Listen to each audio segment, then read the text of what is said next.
Practising इस्लाम इन 21st century, ये तो हमारा इस 1446 हिजरा के अय्याम अज़ा के पहले अशरे का सब्जेक्ट है या टॉपिक। लेकिन कल रात की मजलिस से इसको ज़रा कनेक्ट करना है। कुरान करीम की जिस आयत की तिलावत की गई, सूरह आल इमरान की बहुत मशहूर आयत है, ऐलान हो रहा है जो इस्लाम के अलावा किसी और दीन की पैरवी करेगा या किसी और दीन को फॉलो करेगा फलन युक़बला मिन्हु, उसका कोई अमल कबूल नहीं होगा, वह हुआ फिल आखिरत मिनल खासिरीन। हो सकता है कि इस दुनिया में तुम्हें वो बहुत कामयाब नज़र आए, लेकिन आखिरत में वो नुकसान उठाने वालों में होगा।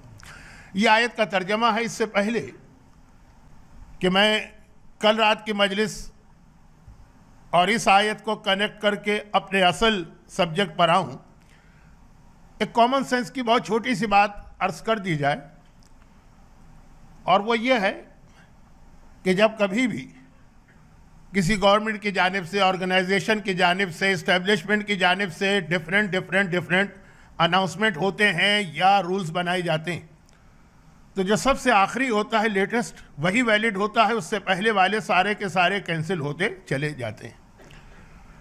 कुरान करीम को समझना हो या अहादीस रसूल को, तो इस बात का ख्याल करना पड़ेगा कि आखिर में, सबसे आखिर में कौन सा हुक्म आया है।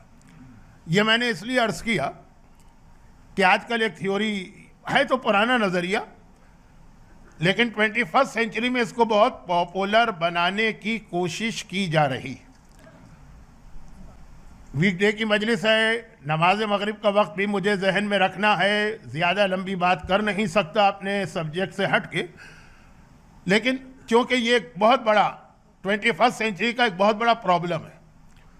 हो सकता है कि इसी सेंचुरी को फितने की सेंचुरी कहा जा रहा हो। रिवायतों में तो है ना कि आखिरी ज़माने के फितने से बचो, बट आखिरी ज़माना किसे कहते हैं, ये खुद एक ऐसी मिस्ट्री है जो उसी वक्त सॉल्व होगी जब इमाम आएंगे तो पता चलेगा कि उनसे जस्ट बिफोर का ज़माना आखिरी है। बट एक बहुत बड़ा फितना है, और वो ये कि अल्लाह तक पहुँचने के मुख्तलिफ रास्ते हैं, मुख्तलिफ तरीक़े हैं। किसी भी धर्म, किसी भी रिलीजन पे अमल करो, वो तुम्हें अल्लाह तक पहुंचा देगा, इस्लाम ज़रूरी नहीं।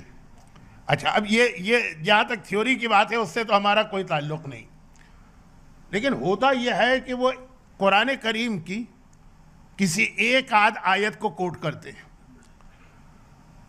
और हमारे यहाँ चूँकि आम कंसेप्ट ये है कि भाई कुरान में ये आयत आ गई है तो बस फाइनल, अब इसके आगे तो किसी आर्गूमेंट की गुंजाइश नहीं। ये मैं बात कर रहा हूँ उस एज ग्रुप की जो मेरा एज ग्रुप है या मुझसे ज़रा सा छोटा। आज के यूथ, आज के यंगस्टर, उनका तो माइंड सेट ही ऐसा है कि हर चीज़ के ऊपर उनको सवाल करना है, रीज़निंग पूछना है, और ये भी एक बहुत बड़ा 21st सेंचुरी का इशू है जिस पर मैं इंशाअल्लाह कोशिश करूँगा कि आगे की किसी मजलिस में बात करूँ। लेकिन जो क्राउड मेरे सामने है, जो मोमिनीन मेरे सामने, इनके लिए ये चीज़ फाइनल होती है कि बस कुरान की आयत कोट कर दी गई, ये ख़त्म बात। कुरान से ज़्यादा जुल्म किसी और किताब पर नहीं हुआ है। इस्लाम में जितने भी फ़िरक़े हैं, अगर 72 हैं या 73, हर एक अपने फ़िरक़े को प्रूव करता है इसी कुरान से। शायद कोई ऐसा फ़िरक़ा नहीं होगा जो कहेगा हम कुरान को नहीं मानते, जो ये कह देगा तो वो फिर मुसलमान नहीं।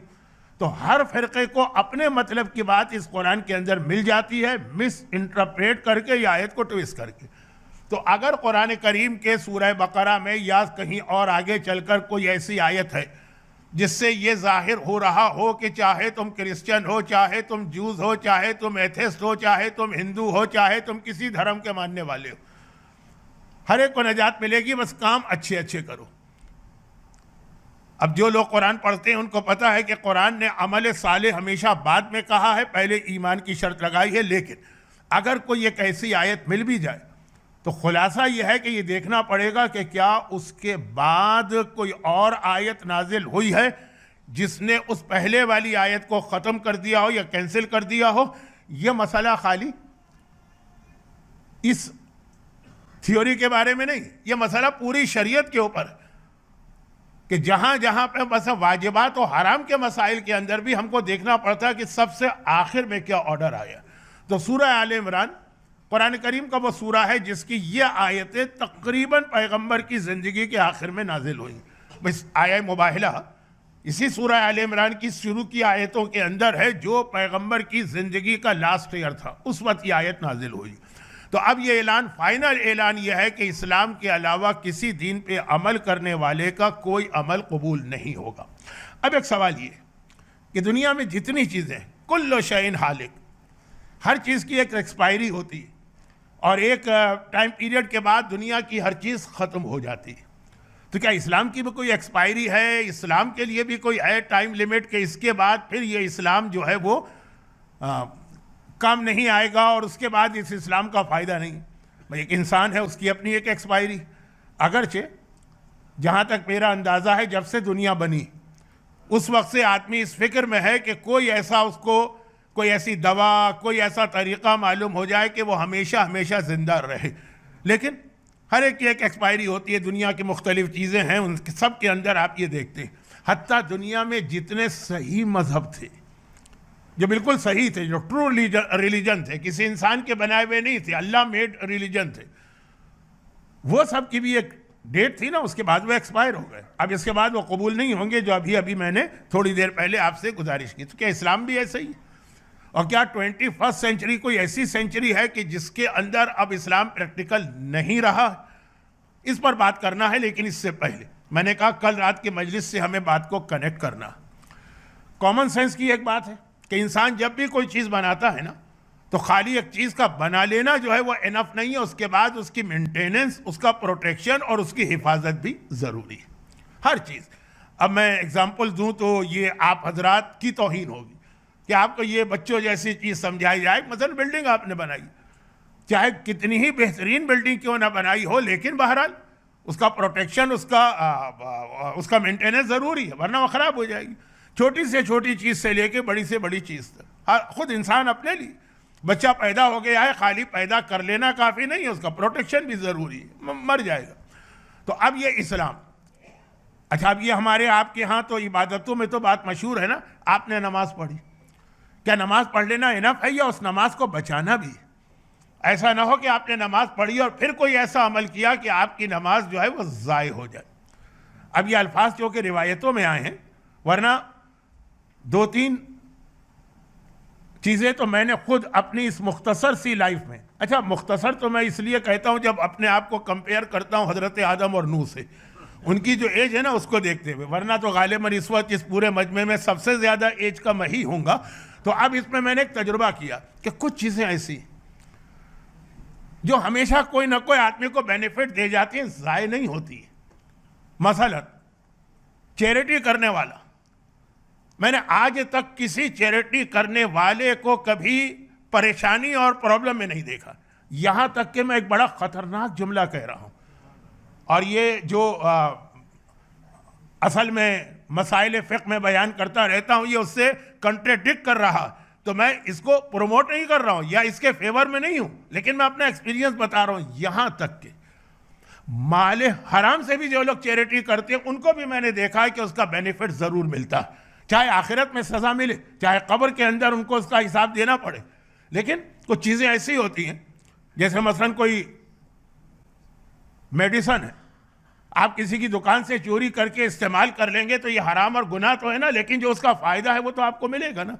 अब मैं ये नहीं कह रहा हूँ कि लोग जो हराम करके सदका कर रहे हैं, हराम काम कर, हराम पैसे कमा के हज पे जा रहे हैं, हराम पैसे के ज़रिए ज़ियारत कर रहे हैं, कि सारे अमल सही, लेकिन बेनिफिट उनको इसमें भी मिलेगा। और इसकी मैं बहुत ज़्यादा और मिसालें भी दे सकता हूँ, लेकिन टाइम नहीं है। तो उसी में नमाज कभी ज़ाय नहीं होती। हाँ, सही तरीके से नमाज ना पढ़े, बग़ैर वज़ू के नमाज पढ़े तो वो नमाज ही नहीं है, लेकिन जो नमाज पढ़ेंगे ज़ाय कभी नहीं होगी, कोई ना कोई इसका बेनिफिट आपको मिल के रहेगा। लेकिन बाद रिवायतों में चूँकि ये लफ्ज़ आया है कि आखिरी ज़माने में लोग नमाज़ों को ज़ाय करेंगे और शहवात और ख्वाहिश नफसानी की पैरवी करेंगे, इसलिए मैंने ये लफ्ज़ इस्तेमाल किया, आपने नमाज़ पढ़ी। अब इस नमाज का प्रोटेक्शन भी ज़रूरी। इसी तरीके से वो तो बहुत मशहूर हदीस है पैगम्बर की कि किसी जब रिवायत पैगंबर ने मिंबर से इरशाद फरमाई कि जो आदमी एक बार सुभान अल्लाह कहता है तो जन्नत में उसके लिए अल्लाह एक दरख्त पैदा कर देता है, और अल्हम्दुलिल्लाह कहता है, और ला इलाहा इल्लल्लाह कहता है, और अल्लाहु अकबर। मासूम की हदीस है ना कि कुरान के बाद इस कायनात का सबसे अफजल कलाम है सुभान अल्लाह वल्हम्दुलिल्लाह वला इलाहा इल्लल्लाह वल्लाहु अकबर। यह हदीस है कि सबसे अफजल कलाम है कुरान के बाद ये जिक्र खुदा। नमाज जाफर तैयार तो वो तो है ही इसी जिक्र के ऊपर, और उसके बेनिफिट भी आपको पता है। इतने बेनिफिट हैं कि नमाज जाफर तैयार को नमाज जाफर तैयार नहीं कहा जाता है, नमाज हिबुवा या नमाज हिबा कहा जाता है, स्पेशल एक गिफ्ट जो उम्मत को मिला। तो आप सुभान अल्लाह वल्हम्दुलिल्लाह, जन्नत में दरख्त। तो एक मजमे में बैठा हुआ एक आदमी वहीं से खड़ा हो गया ना कि या रसूल अल्लाह, फिर तो जन्नत में हमारा कितना बड़ा बाग होगा, इसलिए कि मैं तो दिन में कभी 500 मरतबा कभी 1000 मरतबा सुभान अल्लाह वल्हम्दुलिल्लाह कहता रहता हूँ। पैगंबर ने कहा बहुत बड़ा बाग होगा, शर्त यह है कि तुम यहाँ से आग भेजकर उस दरख्तों को जला ना दो। और जब उसने पूछा आग क्या है, तो फिर वो तफसील आई जो आप भी जानते हैं कि जिक्र खुदा हो कि तिलावत कुरान हो। बाज़ लोग ऐसा अमल करते हैं कि ज़ाहिर हो जाती है। मैं ज़रा सा ट्रैक से हट गया, टॉपिक से हट गया, तो खुलासा वापस क्या है कि हर चीज़ बना लेना ये भी एक बहुत बड़ी बात है, और उसके बाद फिर उसकी हिफाजत करना। जैसे अभी मैं जिक्र सुन रहा था आपने मोहतरम सफदर जाफर साहब से कि हिस्ट्री ऑफ खोजाज, कि किस शख्सियत को आगा ज़ैनुद्दीन मारज़ंदारानी ने भेजा और उन्होंने फिर आपको इस सही ट्रैक के ऊपर रखा। लेकिन वो तो इनफ नहीं ना, उनका तो रोल जो है वो है, लेकिन इसके बाद अब उसको इसी ट्रैक पे बरकरार रखना मरते दम तक, मरते दम से मतलब क़यामत तक, ये आपकी और हमारी जिम्मेदारी। इस्लाम वो अल्लाह ने भेजा और अब उसकी एक्सपायरी तो नहीं है, लेकिन अब उसकी हिफाजत। बहुत मुख्तसर ये बात कर रहा हूँ, ये मेरी 2 अलग अलग मजलिसें हैं जिसके बयान करने का टाइम नहीं है, सिर्फ 2 जुमले। तो इस्लाम की हिफाजत का इंतज़ाम अल्लाह ने क्या किया है? गदीर खुम। गदीर जो है वो इस्लाम के प्रोटेक्शन का नाम है, गदीर इस्लाम की हिफाजत का नाम है। गदीर उसका नाम है कि अगर वो ना हो तो इस्लाम भी एक्सपायर हो जाएगा और ख़त्म हो जाएगा, जिस तरह क्रिश्चियनिटी हो चुकी है, जिस तरह यहूदियत हो चुकी है, जिस तरह बाकी पुराने अंबिया के मज़हब ख़त्म हो चुके, क्योंकि किसी और मज़हब के साथ गदीर ना था। ये इस्लाम की खुसूसियत है, उसके साथ गदीर है। गदीर क़यामत तक इस्लाम को बचाने वाली। गदीर को सही मानों में समझें। लेकिन ये मेरा आज का मौजू नहीं, मैंने कहा ना कल रात की मजलिस से कनेक्ट करना। लेकिन गदीर, अब ये गदीर जो है ना, इसको बचाने का भी इंतज़ाम होना चाहिए, और इसको बचाने का नाम है आज़ादारी इमाम मज़लूम। ये जो आज़ादारी है, जो कल रात को मैंने थोड़ा तस्करा किया था, और हम और आप तो क्या अज़ा करते हैं जो अज़ा हुसैन की माँ करती होगी। एक तारीख़ की किताबों में, तारीख़ तो नहीं कह सकते, लेकिन करबला के वाक़यात में एक वाक़या लिखा। करबला में आजकल एक ज़ियारत की जा रही है, और आज से मतलब आज नहीं है, 100 साल से, उससे भी पहले से, मकाम अली अकबर। क्योंकि मेरी मजलिस से पहले जो नोहा पढ़ा जा रहा था उसमें जनाब अली अकबर का जिक्र भी था, मकाम अली अकबर। तो मकाम अली अकबर ये लिखा है कि ये बाज़ उलमा ने मकाम अली अकबर बताया। ये नहीं है कि करबला में जो जिहाद हुआ तो उसके बाद वहाँ कोई बिल्डिंग बन गई या मकान बन गया और वो अब तक चला रहा। और उसका एक बहुत ही मशहूर वाक़या है, लेकिन मैं बहुत मुख्तसर बयान करता हूँ ताकि पता चले कि असल आज़ादारी तो हुसैन की माँ करती।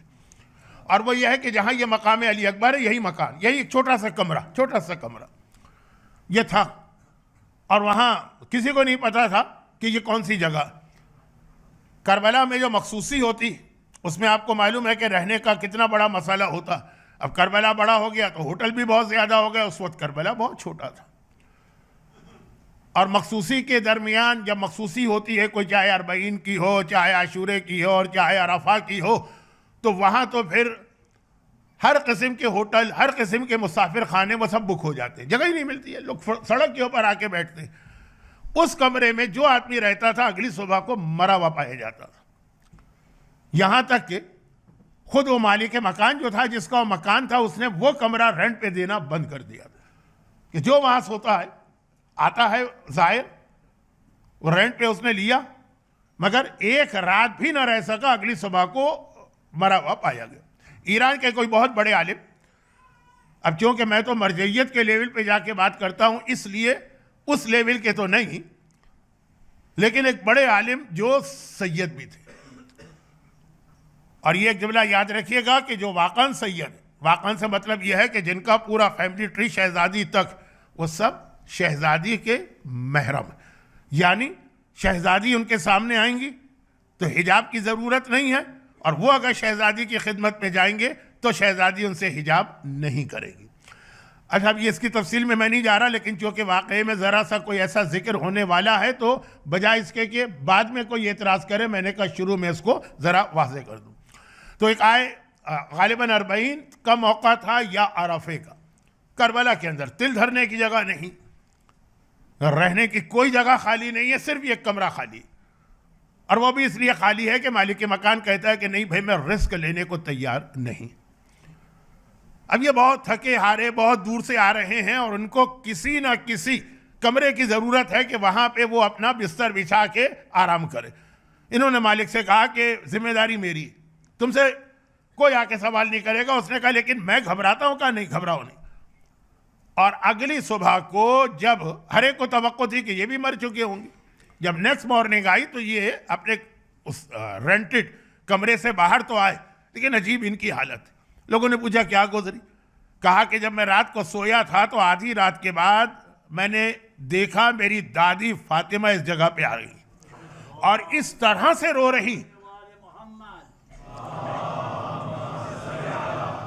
इस तरह से गिरिया कर रही कि कलेजा फट गया, मेरा हार्ट फेल होने लगा और मेरी समझ में आ गया कि इससे पहले जो लोग रात को यहाँ आते थे और मर जाते थे वो इस गिरिये और मातम की वजह से मर जाते थे।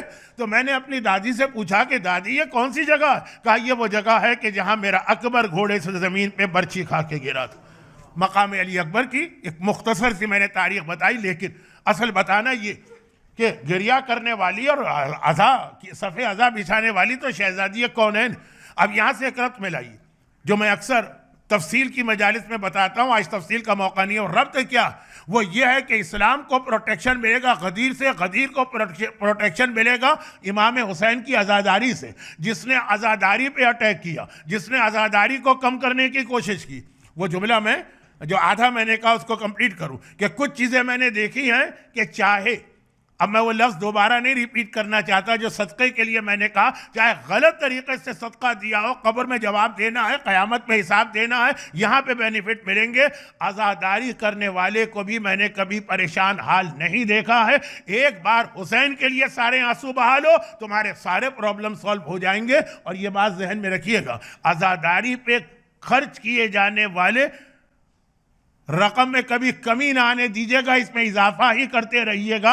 आपके जहन में कभी ख्याल ना आ जाए कि ये आज़ादारी तो हो ही रही है, हर एक के घर में मजलिस हो रही है, तो अगर हम ना करें इस साल तो क्या होगा, ये पैसे हम कहीं और खर्च कर रहे हैं। याद रखिएगा इतने बड़े बेनिफिट से आप अपने आप को महरूम करेंगे।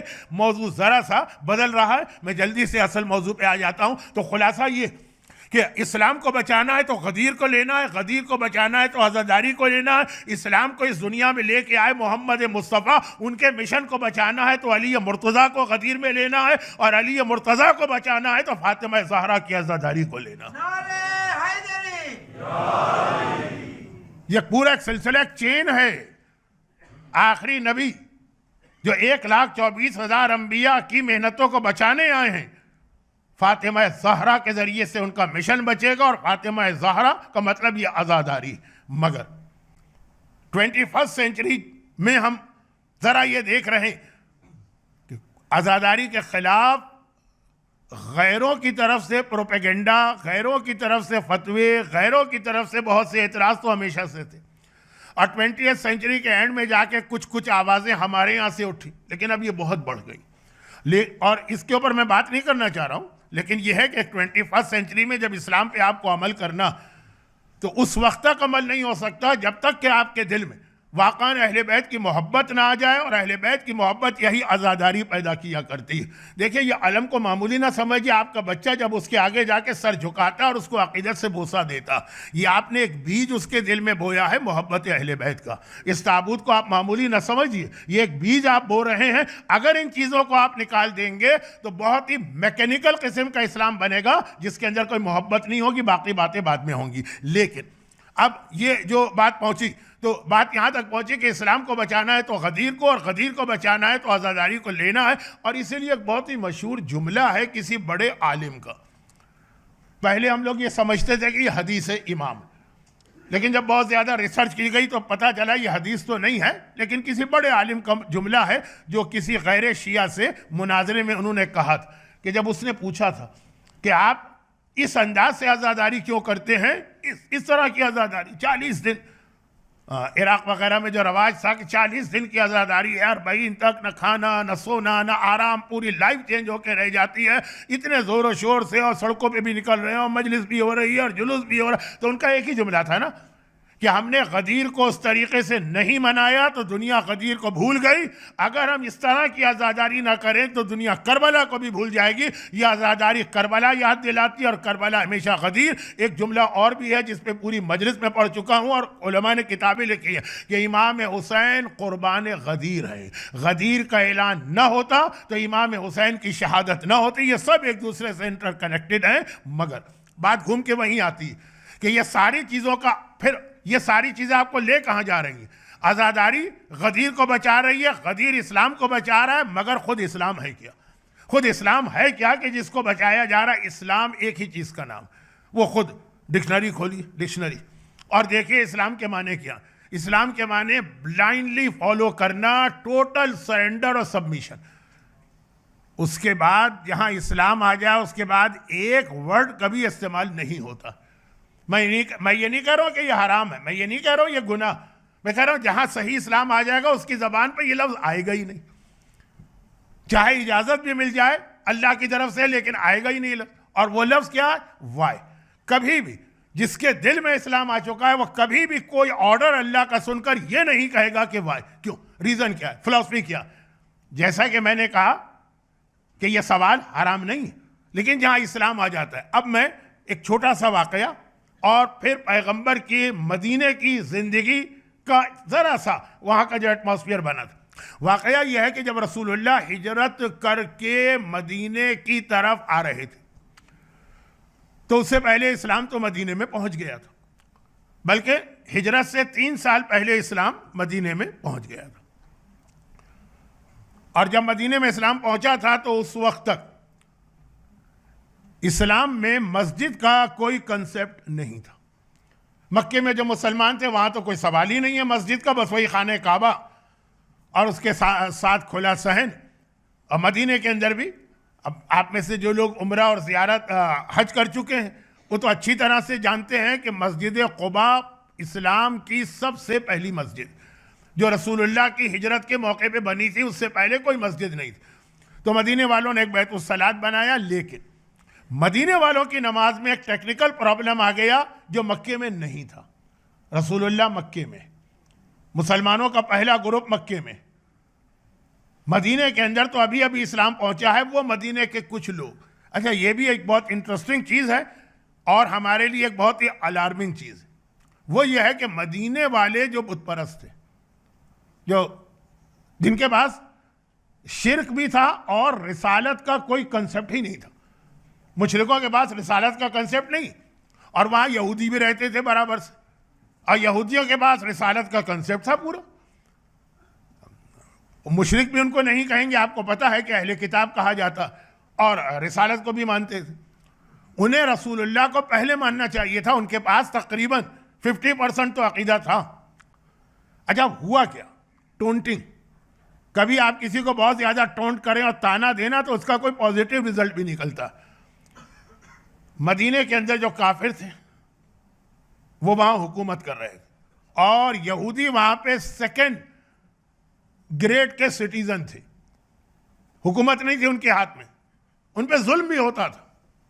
और जब कभी भी ज़्यादा कोई प्रॉब्लम में आता था वो एक ही जुमला कहता था, याद रखो मूसा के सिलसिले का एक आखिरी नबी आने वाला है। हम तो नबियों को मानते हैं ना, हम तो उसका वेट कर रहे हैं, वेट आने दो उसको, उसके बाद उसकी दुनिया में, पूरी दुनिया में हुकूमत होगी, वो हमारा होगा, फिर हम तुमसे गिन गिन के बदले लेंगे।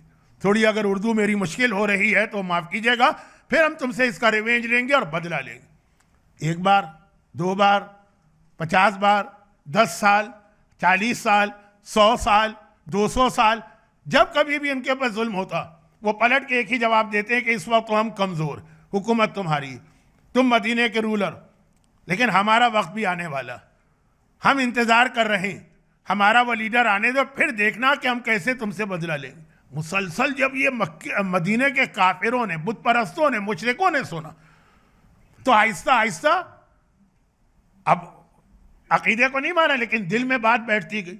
जब ये खबर मक्के से आई कि वहाँ एक आखिरी रसूल आ चुका, तो अब इन लोगों ने मीटिंग की कि कहीं ये वो आखिरी रसूल वही तो नहीं है जिसका यहूदी जिक्र करते हैं। चलो तुम पहले जाके इसको मान लो, इससे पहले कि यहूदी उसको माने और फिर वो हमारे ऊपर हुक्मरान हो जाए, हम जाके पहले उसको मान लेते हैं ताकि वो हमारा बन जाए। और ये कह के वो पहुंचे वहां पे। फिर असुद इब्ने जुरारा का एक वाकया भी है जो मौका मिला तो कल या परसों पढ़ूंगा। यहूदियों की टोंटिंग के नतीजे में मदीने वालों के पास रिसालत का अकीदा नहीं था, लेकिन पैगंबर के हवाले से वो एक मरतबा अलर्ट हो गए थे। और जैसे ही पैगंबर के आने की खबर सुनी, जाके चेक किया, और जब उनके दिल ने गवाही दी कि सच्चा रसूल है, तो कहा इससे पहले कि यहूदी इसको माने तुम मान लो। और फिर इस तरह मदीने में इस्लाम पहुंचा। हम में से कुछ लोग, क्योंकि मेरा एक तरीक़ाकार है कि अय्याम अज़ा के पहले अशरे में एक मजलिस को इमाम ज़माना पे पढ़ता हूँ, तो उसके लिए एक जुमला आज कह रहा हूँ, तफसील बाद में आएगी जो मजलिस है। कहीं ऐसा ना हो कि यही एंटी क्लाइमेक्स हमारे साथ हो जाए। दुनिया हम पर जुल्म कर रही है, जगह जगह हमारे ऊपर, आप देखें दुनिया के मुख्तलिफ इलाके, हर किस्म की हर ताकत हमारे अगेंस्ट इस्तेमाल हो रही, हमारी नस्लें जेनोसाइड किया जा रहा, हमारे बच्चों के लाशें हमारी आंखों के सामने से गिर रहे हैं, हमारे बिजनेसेस तबाह किए जा रहे हैं।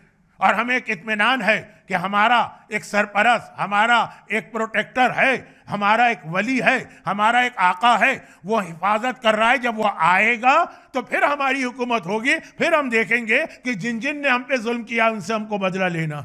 ऐसा ना हो कि उल्टा हो जाए। मालूम हुआ कि हम यही समझते रहे, और जब इमाम आए तो हमसे पहले वो जो आज इमाम के दुश्मन है, जो आज इमाम के दुश्मन है, हमसे पहले वो इमाम के हाथ पर बैयत करके इमाम की फौज में शामिल हो जाएं और वो कामयाब हो जाएं और हम नाकाम हो जाएं। ये खतरा रिवायतों में आया भी कि इमाम का इंतजार करने वाले इमाम के अगेंस्ट होंगे और इमाम का इनकार करने वाले इमाम की आर्मी को ज्वाइन करेंगे। अच्छा, अब ये बाकी बातें तो उस मजलिस में होंगी जो इमाम ज़माना के हवाले से होने वाली है। तो अब इस्लाम पहुंच गया मदीने और यहूदियों की टोंटिंग की वजह से पहुंचा। अच्छा, खाली टोंटिंग नहीं, फिर उन्होंने अपना डेलीगेशन भेजा था जिसने जाके रसूल खुदा को चेक किया था। कैसे चेक किया था? वैसे तो मशहूर वाक़या है असउद इब्ने जुरारा का, लेकिन शायद मुझे शॉर्ट में बयान करना पड़े। तो अब आ गया इस्लाम। मक्के के अंदर मसला ये था, मक्के में एक मसला नहीं था जो मदीने में हुआ। वो क्या था? मक्के के अंदर आप खाने काबा के सहन में ऐसे डायरेक्शन में खड़े होकर नमाज पढ़ सकते हैं। वैसे तो खाने काबा के सहन में आप चारों तरफ, काबे की 4 दीवारें, चारों तरफ नमाज पढ़ सकते हैं। लेकिन अगर वो जो रुकने यमानी और हजर अस्वद के दरमियान वाली दीवार, जहाँ रब्बना आतिना फिद दुनिया हसना व फिल आखिरति हसना व क़िना अज़ाबन नार की दुआ पढ़ी जाती है तवाफ के बीच में, अगर आप उस तरफ खड़े होकर नमाज पढ़ें तो काबा भी आपके सामने होगा और काबे ही के डायरेक्शन में मदीना भी आपके सामने होगा, और मदीने के डायरेक्शन में फिर बैतुल मक़दस भी आपके सामने होगा। बैतुल मक़दस जो इस्लाम का पहला क़िबला, और उसमें भी एक बहुत इंटरेस्टिंग लफ्ज़ कुरान करीम के सूरह बकरा की पारा सयकूल के फर्स्ट पेज पर आया। मैंने बहुत ही आपके लिए आसान रेफरेंस दे दिया, वो फिर बाद में कीजिएगा। बहुत ही एक अहम लफ्ज़ कुरान ने इस्तेमाल किया है कि हमने क़िबला क्यों चेंज किया, लेकिन हर एक को पता है पहला क़िबला उधर था। तो मक्के में आप ऐसी पोजीशन में खड़े होकर नमाज पढ़ सकते थे कि काबा भी आपको मिल जाए और काबे के पीछे बैतुल मक़दस भी आपको मिल जाए। बिल्कुल पॉसिबल है। मुसलमान इसी तरह नमाज पढ़ रहे थे मक्के में। खुद अल्लाह के रसूल भी जो खाने काबा के सहन में नमाज पढ़ते थे तो इसी तरफ। शायद आपके इल्म में हो कि खाने काबा का जो सहन जिसमें हम तवाफ करते हैं वो मुख्तलिफ कबीलों में तकसीम था, और हजर अस्वद वाला इलाका बनी हाशिम को दिया गया था, जहाँ हज़रत अब्दुल मुत्तलिब और बाद में हज़रत अबू तालिब रोज़ाना सुबह को बैठते थे। ये कुछ ज़्यादा मैं डिटेल में चला गया, लेकिन ये मक्का था। मक्के के अंदर, मक्के के नॉर्थ में मदीना है, मदीने के नॉर्थ में सीरिया, बैतुल मक़दस। तो अब ये एक डायरेक्शन बन सकता है। मदीने में मसला ये नहीं, अब देखिए कितने चेहरे मुझे नजर आ रहे हैं जो उम्रा भी कर चुके हैं और हज भी। और उम्रा और हज का मतलब है कि आपने मदीने की मस्जिद ज़ू क़िबलतैन भी देखी हुई है, जहाँ दो क़िबले, जहाँ क़िबला चेंज हुआ तो वहाँ पे क़िबले दोनों जो थे बिल्कुल एक दूसरे के अपोजिट डायरेक्शन में। मदीने से नॉर्थ में है बैतुल मक़दस और साउथ में है मक्का। अब अगर आप बैतुल मक़दस का रुख करें तो काबे की तरफ आपकी बैक हो जाएगी, और काबे की तरफ रुख करें तो बैतुल मक़दस की तरफ बैक होगी। आपने मस्जिद क़िबलतैन में 2 रकत नमाज से तहियतुल मस्जिद तो पढ़ी है ना, तो वहाँ पे वो पुरानी मेहराब भी है बनी हुई और नई मेहराब भी है बनी हुई, और पुरानी के लिए भी एक बोर्ड लगा हुआ, तो बिल्कुल एक दूसरे के आमने सामने। अब मदीने के अंदर जब इस्लाम पहुंचा, रसूल नहीं आए, रसूल मक्के में, और पैगंबर ने कहा कि नमाज शुरू करो, क्योंकि कोई इस्लाम विदाउट नमाज नहीं, इस्लाम विदाउट नमाज पॉसिबल नहीं। जो इस्लाम हो और उसमें नमाज ना हो वो इस्लाम नहीं। बल्कि हजरत अबू ज़र ग़िफ़ारी की एक हदीस जो मैं अक्सर पढ़ता हूँ, आज एक बार फिर सुन लीजिए, क्योंकि कल रात की मजलिस के आखिर में हजरत अबू ज़र का तस्करा हुआ था। पैगंबर के अजीम तरीन सहाबी सलमान फ़ारसी के बाद इनका स्टेटस आता है। अल्लाह के रसूल ने तक़य्या इनके लिए हराम कर दिया था, और बहुत ही मशहूर ये वाक़या भी है कि ये पहले मुसलमान हैं जिन्होंने सलाम किया, तो अल्लाह को उनका ये तरीक़ा इतना पसंद आ गया कि क़यामत तक के लिए सलाम को इस्लाम के एटिकेट्स में शामिल कर दिया गया। ये पहली शख्सियत। जब रसूलुल्लाह से मुलाकात हुई थी तो जैसे ही पैगंबर का चेहरा देखा, बेख्तियार इनकी ज़बान पे अस्सलामु अलैका आया, वहाँ से इस्लाम में सलाम दाखिल हुआ। तो ये अबू ज़र, बहुत इनके हालात तो नहीं बताना है वरना इनके हालात भी बड़े इंटरेस्टिंग है। सिर्फ इतनी सी बात कि हज़रत अबू ज़र ग़िफ़ारी ये कहते हैं कि रसूलुल्लाह के ज़माने में हमें एक प्रॉब्लम मदीने में आके हुआ। मक्के में भी था लेकिन मक्के में इतना बड़ा नहीं था, मदीने में। और वो ये था कि मदीने के अंदर लेट्स ज्वाइन देम वाली बात थी कि मदीने के अंदर मुनाफिकीन पैदा हो गए, बन गए मुनाफिकीन, क्योंकि मदीने में रसूल एज ए रूलर आए थे, तो बहुत सारे लोग इस्लाम को दिल से नहीं माना, ताकत की वजह से मान लिया। और अब हमारे लिए दोनों को पहचानना मुश्किल हो रहा था, ख़ास तौर पर अबू ज़र के लिए, क्योंकि अबू ज़र जो थे उनको रसूल ने ख़ास मिशन पर मदीने के बाहर भेज दिया था। अब ये सारी चीज़ें नहीं बता रहा हूँ वरना आज की मजलिस अय्याम अज़ा की मजलिस के बदले अबू ज़र के हालात की मजलिस बन जाएगी। खुलासा ये है कि कह रहे हैं कि जब मैं मदीने आता हूँ तो मालूम हुआ कि मुसलमानों की तादाद या नंबर बहुत बढ़ जाता। जब भी मैं आता हूँ, जैसे आप हजरात का तजुर्बा होगा कि जब भी आप अरबईन में करबला की ज़ियारत पे जाते हैं, हर साल नंबर प्रीवियस ईयर से ज़्यादा ही होता जाता है, हर साल ये तादाद बढ़ती जाती है। अय्याम अज़ा में आपने देखा होगा कि हर साल अज़ादारों की तादाद बढ़ती ही चली जाती है। कैसा ही इमाम बाड़ा बना लें, कितनी ही आप लॉन्ग टर्म प्लानिंग कर ले, वो हमेशा छोटा ही पड़ता आपको नजर आएगा। तो अब यह है कि मदीने के अंदर भी इस्लाम बढ़ रहा है, क्योंकि पैगंबर के हाथ में अब हुकूमत भी आ गई। और बद्र ओहद में काफिरों की शिकस्त के बाद तो पता चल गया है काफिरों को कि इस्लाम को हम बैटल फील्ड में तो हरा नहीं सकते हैं, तो अब मुनाफिक बढ़ते जा रहे।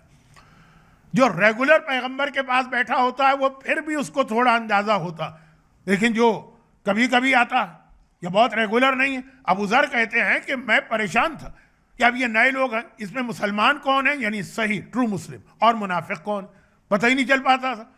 क्योंकि मुनाफिक तो उसे कहते हैं ना बिल्कुल मुसलमान, बल्कि ट्रू बिलीवर और मोमिन से ज्यादा वो आपको नजर आएगा जोशीला, ऐसा लगेगा इससे बड़ा आज तक नबी भी शायद कोई इतनी इबादत ना करे जितनी मुनाफिक करता। तो अब मुनाफिक खास तौर पर ज़बानी इबादत, ज़बानी बातें करना कोई मुनाफिकों से सीखे।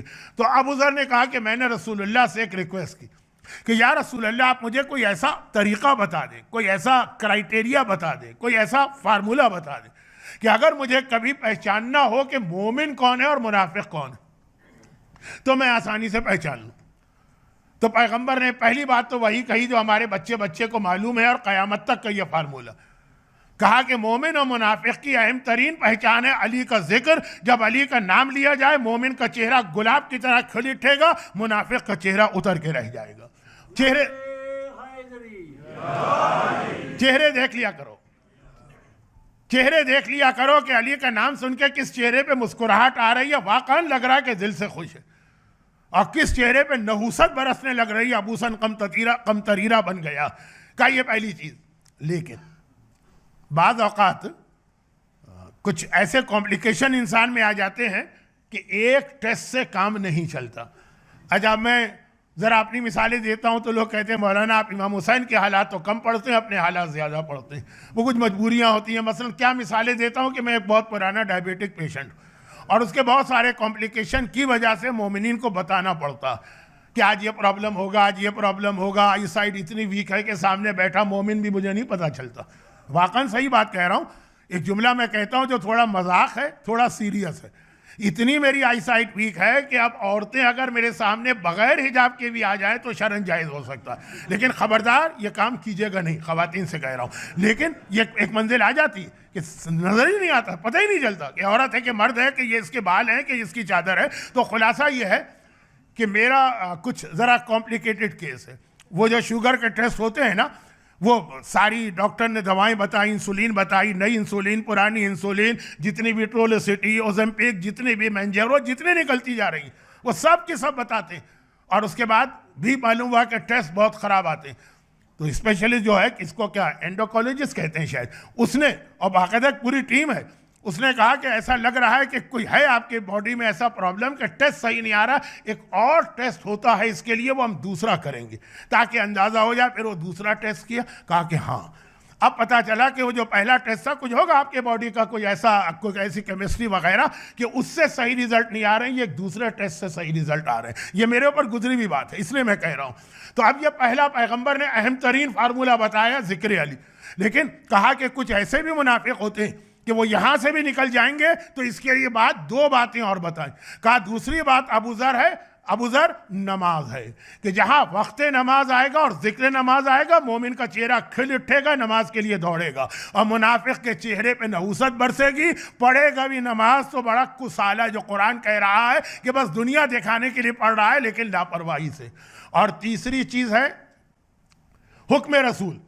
वो जो मैंने कहा ना, सूरह बकरा सयक़ूल पारे का पहला पेज, कुरान ने रीज़न बताया हमने क़िबला क्यों चेंज की। पूरी किताबें लिखी गई हैं 500-500 पेजेस की कि क़िबला चेंज करने का फ़िलॉसफ़ी क्या थी।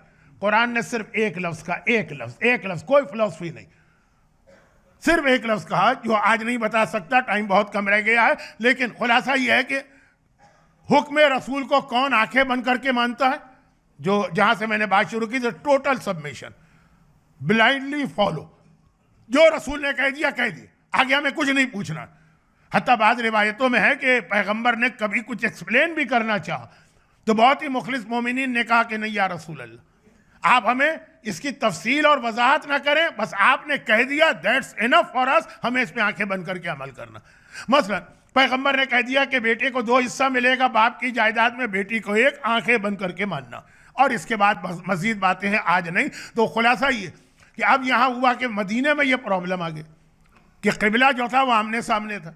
अब जो मक्के से पैगंबर से नमाज सीख के आए थे वो 2-3 आदमी थे। उन्होंने जब नमाज पढ़ना शुरू की तो बैतुल मक़दस की जानिब रुख किया, वही क़िबला है ना, तो काबे की तरफ बैक हो गई। अरब में काबे का एहतराम इस्लाम से पहले से चला रहा, काफिरों में बल्कि ज्यादा काबे का एहतराम था। यूद और क्रिश्चियन तो एहतराम नहीं करते थे काबे का, तो ये मदीने वाले जो आज तक काबे का एहतराम करते हैं, एकदम देखा कि आप काबे की तरफ बैक करना। तो जो शुरू वाला ग्रुप था वो तो सारा मुखलिस मोमिनों का था, उसमें जाबिर इब्ने अब्दुल्लाह अंसारी भी हैं कि जिनकी वो सुन्नत करबला के पहले ज़ाहिर कितने लोग 40 की तैयारी कर रहे हैं, और भी कुछ लोग थे, असुद इब्ने ज़ुरारा भी थे उसके अंदर। एक बुजुर्ग जो इस्लाम कबूल किया मदीने में, वो मक्के गए नहीं थे, ये जो मक्के से लोग इस्लाम लेके आए उनकी प्रीचिंग से इस्लाम कबूल किया। उन्होंने कहा मेरी अक्ल, मेरा मगज़ इस बात को कबूल नहीं करता कि जब हम काफिर थे तब तो हम काबे का इतना एहतराम और रिस्पेक्ट करते, और इस्लाम के आने के बाद हम काबे की तरफ बैक करेंगे। नहीं, तुम लोग गलत कह रहे हो, रसूल कभी ऐसा हुक्म दे ही नहीं सकते।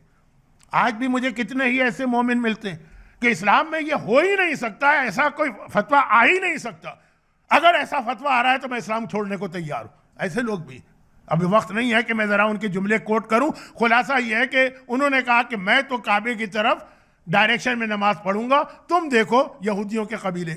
अच्छा, मदीने में ये टेंशन तो ऑलरेडी है ना काफिरों और यहूदियों का, उनका क़िबला तुम देखो।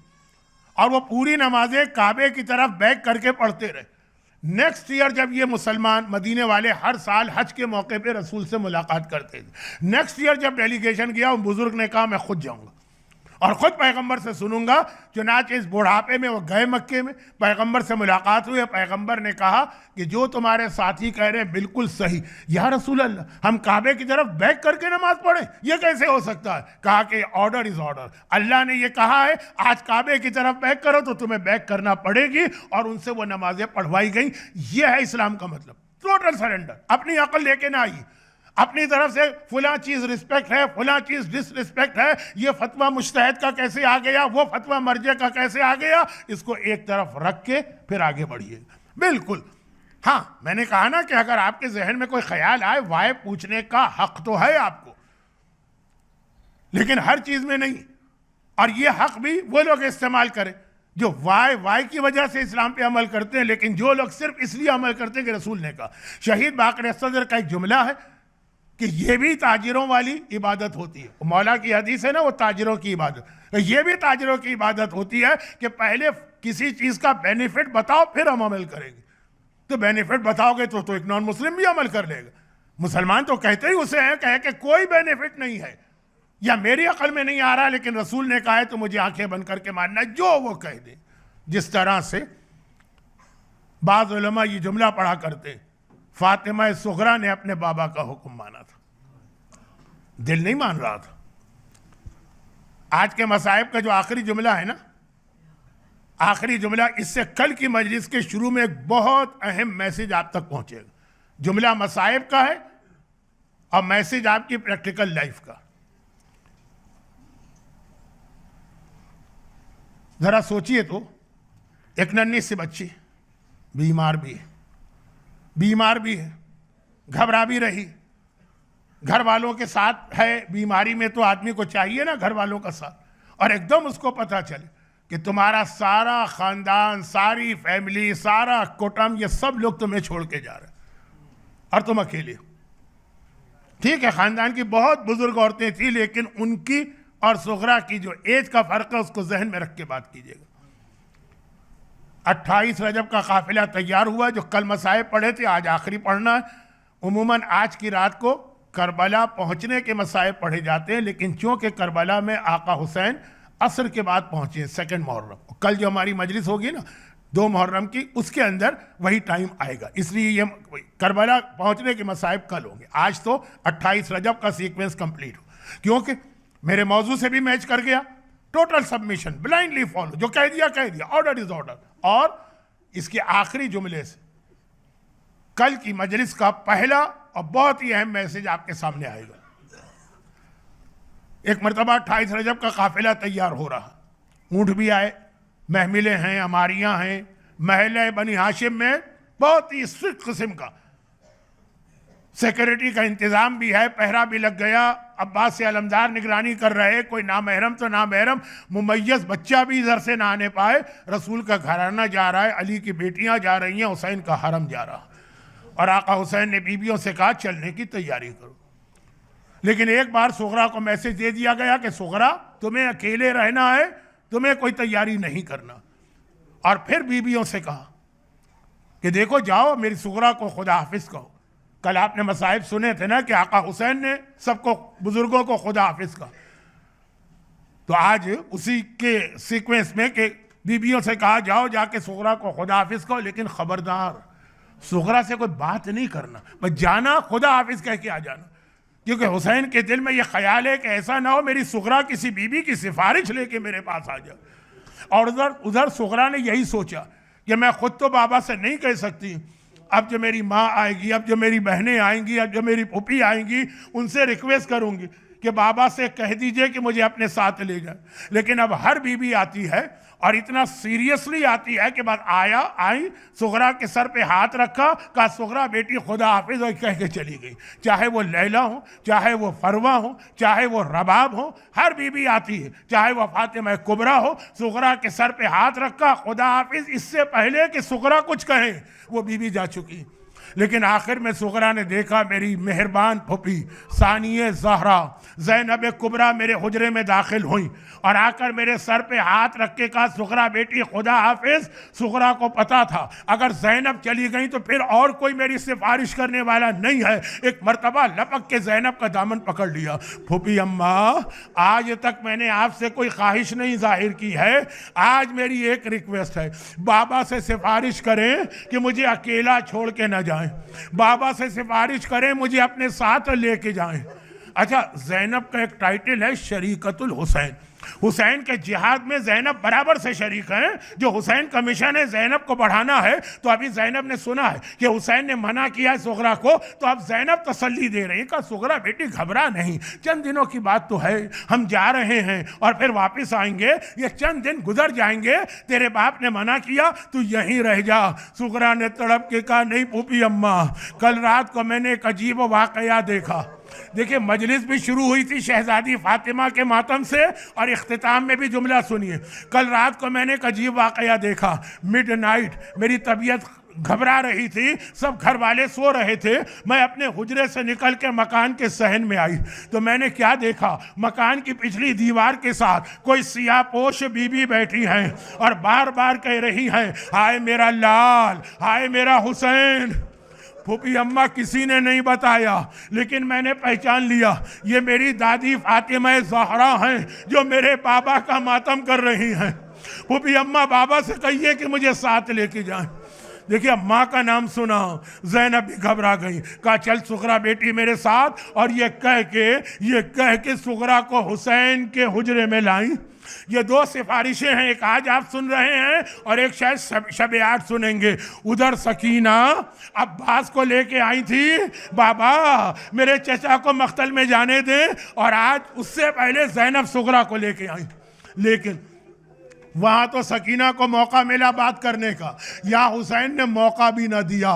इधर ज़ैनब सुगरा को लेके हुजरे में दाखिल हुई। हुसैन समझ गए इमाम वक्त है ना, इमाम मासूम है ना, एक मर्तबा का ज़ैनब सुगरा की सिफारिश न करना, तेरा भाई तेरी हर ख्वाहिश पूरी करेगा मगर सुगरा की बात ना कर। अब ज़ैनब भी हैरान हो गई, कहा भैया जब सब जा रहे हैं, जब सब चल रहे हैं, तो आखिर सुगरा बेटी का कसूर क्या है कि उसे छोड़ा जा रहा है। हुसैन ने ज़ैनब कसूर की बात नहीं है, तुझे तो पता है ना करबला में मेरे बाद क्या होगा, तुझे कूफा भी जाना है, तुझे शाम भी जाना है, तुझे बाजारों में भी जाना है, तुझे दरबारों में भी जाना है, तुझे बलवा आम में जाना है, तुझे नामहरमों के दरमियान जाना है।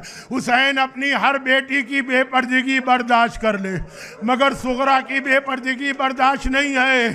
अरे आका क्यों? कहा इसलिए कि मेरी सारी बाकी बेटियां या नाना रसूल खुदा की शबी हैं या बाबा अली मुर्तजा की शबी हैं, मगर मेरी सुगरा, मेरी माँ फातिमा ज़हरा की शबी है। अरे हुसैन, शबी फातिमा को बलवा आम में नामहरमों में बगैर मकना चादर के कैसे देख। अला वलानतुल्लाहि अला अअदाइहिम अजमईन व सयालमुल लज़ीना ज़लमू अय्य मुनक़लबिन यनक़लिबून।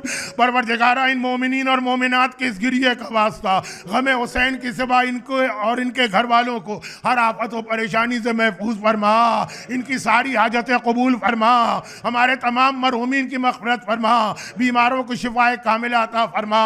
एक मोमिन ने अपनी बेटी के लिए खुसूसी दुआ के लिए कहा है, हुसैन की बेटी सुगरा का वास्ता उनकी परेशानी दूर फरमा, ज़हूर इमाम ज़माना में ताजील फरमा। रब्बना तक़ब्बल मिन्ना इन्नका अंतस समीअ।